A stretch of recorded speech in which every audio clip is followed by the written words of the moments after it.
Fentanyl Ratiopharm est la prise en charge de la douleur chronique sévère, face à face entre un médecin et un pharmacien. Avec le docteur Jean Bruxelles, responsable du centre d'évaluation et de traitement de la douleur de l'hôpital Cochin à Paris. Face à lui, Jean-Claude Cazes, pharmacien titulaire à Paris et secrétaire général de l'UTIP. Bonjour docteur. Bonjour chers collègues pharmaciens. Quelles sont les règles de prescription des patchs transdermiques de fentanyl ?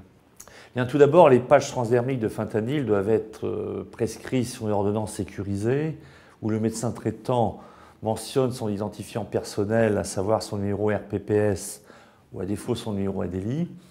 Sur cette ordonnance, bien évidemment, il va mentionner la date de prescription, le nom, le prénom et l'âge du patient. Et en toutes lettres, il va donc spécifier le dosage du ou des patchs prescrits, le nombre d'unités thérapeutiques par application, la fréquence d'application et la durée de prescription. Cette durée de prescription est limitée à 28 jours, avec une délivrance fractionnée à 14 jours, sauf demande expresse du médecin qui, dans ce cas, doit mentionner sur l'ordonnance quantité à délivrer en une seule fois. Et vous, que devez-vous vérifier en tant que pharmacien ? Bien, tout d'abord, nous vérifions qu'il s'agit bien d'une ordonnance sécurisée qui comporte toutes les mentions que vous venez de préciser. Nous attachons aussi une grande importance à la date de réalisation de l'ordonnance, puisque aussi cette ordonnance est postérieure de 3 jours. Nous devons délivrer la quantité restante pour le temps restant à courir. Et nous vérifions aussi, bien sûr, qu'il n'y ait pas de chevauchement pour ce genre de produit. Et vous, quels sont donc les conseils que vous donnez à vos patients et que nous pourrions leur rappeler ? Bien, il y a à peu près 5 types de conseils que nous donnons et qu'il est important de rappeler à ces patients, concernant notamment l'application du patch. L'application du patch doit se faire sur une zone de peau qui est intacte, c'est-à-dire sans lésion, sans irritation, qui a été préalablement lavée à l'eau avec des produits non irritants, qui est parfaitement séchée et qui est glabre, sans poils, de manière à faciliter l'adhésion du patch sur la peau.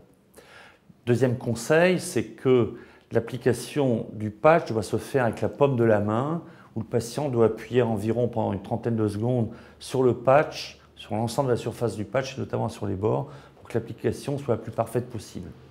Troisième conseil, c'est que lorsque le patient a choisi une région d'application du patch, que ce soit le bras, le dos ou le thorax, il reste à cette zone, car en fait, selon les zones, l'épaisseur de la peau est différente, ce qui aboutit à des vitesses de résorption légèrement différentes pour le fentanyl. Enfin, lorsque le patient renouvelle l'application du patch, en général c'est tous les 3 jours, exceptionnellement tous les 2 jours, donc il réapplique le patch au niveau de la même région, mais il doit changer de site d'application. Tout site d'application venant d'être utilisé ne doit pas être réutilisé avant 7 jours. Enfin, nous demandons aux patients, bien évidemment, de laisser ces patchs à distance de toute portée, disons, des enfants. Et par ailleurs, quels sont les conseils que vous rappelez systématiquement à ces patients ? Nous avons 2 autres types d'informations que nous précisons à ces patients. Tout d'abord, en ce qui concerne le recours à des morphiniques à libération immédiate en tant qu'antalgiques de recours de secours. Ils ne doivent les prendre qu'en cas de douleur paroxystique intercurrente ou en cas éventuellement aussi de douleur induite par un soin, auquel cas il doit prendre son morphinique à libération immédiate environ 30 minutes avant la réalisation du soin. Par ailleurs, nous les mettons en garde vis-à-vis d'éventuels risques de surdosage qui peuvent survenir dans 2 situations particulières. Tout d'abord en cas d'augmentation de la température corporelle ou en particulier à l'occasion d'états fébriles, donc à l'occasion d'infections, où nous conseillons aux patients de rappeler son médecin pour savoir quelle attitude avoir. D'autre part, en cas de prise de bain ou de séance de sauna, pratique que nous déconseillons à ces patients qui portent des patchs. Deuxième situation qui peut faciliter l'augmentation de la vitesse de résorption du fentanyl, c'est l'application d'une source de chaleur au niveau de la zone où est appliqué le patch, et où, quel cas, c'est à l'occasion de l'application d'une bouillotte ou d'une couverture chauffante qu'il peut y avoir donc cette augmentation de la température locale. Quant aux signes de surdosage, nous leur disons qu'en fait, ils sont précédés par notamment la survenue progressive d'une somnolence anormale et prolongée, avec un ralentissement du rythme respiratoire et une diminution de l'amplitude respiratoire, et que si ce surdosage persiste, il va y avoir donc un accroissement de la somnolence, une augmentation des dépressions respiratoires, avec survenue de sueur, de cyanose, c'est-à-dire des extrémités, notamment au niveau des doigts, au niveau des ongles, voire au niveau des lèvres, qui sont bleutées, et parallèlement une diminution de la fréquence cardiaque. Et vous, côté officine, que rappelez-vous aux patients? Alors nous leur disons que pour l'application d'un premier patch, l'effet ne se manifeste qu'après une douzaine d'heures, parce que ces patchs sont indiqués dans des douleurs continues, des douleurs de fond. Pour contrôler les pics douloureux, nous leur conseillons d'utiliser donc les interdoses, qui sont ces morphiniques à libération immédiate qui sont pris par voie orale. Nous vérifions aussi qu'ils gèrent bien ces interdoses pour éviter ou toute inactivité ou tout risque de surdosage. Ça, ce sont des points très importants.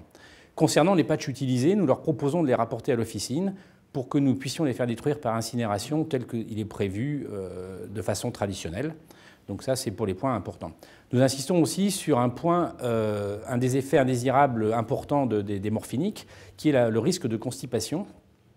Et donc, nous leur proposons de boire 1 litre d'eau par jour minimum, et pour ceux qui le peuvent, d'avoir une activité physique, puisque, comme on le sait bien, l'activité physique réduit effectivement la constipation. Si malgré tous ces conseils, la constipation persiste ou s'installe, nous leur proposons donc quelques médicaments laxatifs principalement, et si ce n'est pas suffisant, d'en parler à leur médecin. Et dans le cas de la substitution, que faites-vous, que dites-vous aux patients? D'abord, concernant la substitution, nous inscrivons sur l'ordonnance sécurisée le nom de la spécialité délivrée, et nous inscrivons aussi sur la boîte le nom de la spécialité de référence, pour éviter toute source d'erreur possible. Ensuite, nous leur rappelons que ce même médicament générique a obtenu une AMM et que donc cet AMM est garant de l'efficacité et qu'il n'y a absolument aucune crainte à avoir en la matière. Et enfin, nous leur rappelons que par mesure d'économie, les génériques participent aux maîtrises de dépenses de santé.